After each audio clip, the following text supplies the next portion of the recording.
বিশ্বকবি রবীন্দ্রনাথ ঠাকুরের একটি বিখ্যাত ছোট্ট কবিতা আজ আমি পাঠ করে শোনাব। কবিতা শালিক। শুরু করছি। শালিকটার কি হলো তাই ভাবি, একলা কেন থাকে দল ছাড়া। প্রথম দিন দেখেছিলেন শিমুল গাছের তলায় আমার বাগানে, মনে হলে একটু যেন খুঁড়িয়ে চলে।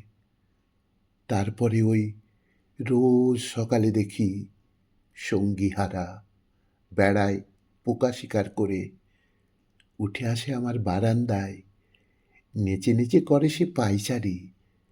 আমার পরে একটুকুনি ভয়। কেন এমন দশা?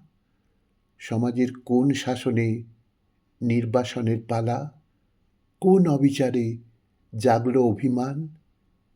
কিছু দূরেই শালিকগুলো করছে বকাবকি, ঘাসে ঘাসে তাদের লাফালাফি, উড়ে বেড়ায় শিরীষ গাছের ডালে ডালে।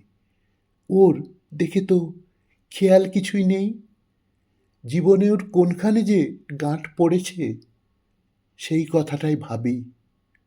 সকালবেলা রোদে যেন সহজ মনে আহার খুঁটে খুঁটে ঝরে পড়া পাতার উপর লাফিয়ে বেড়ায় সারা বেলা।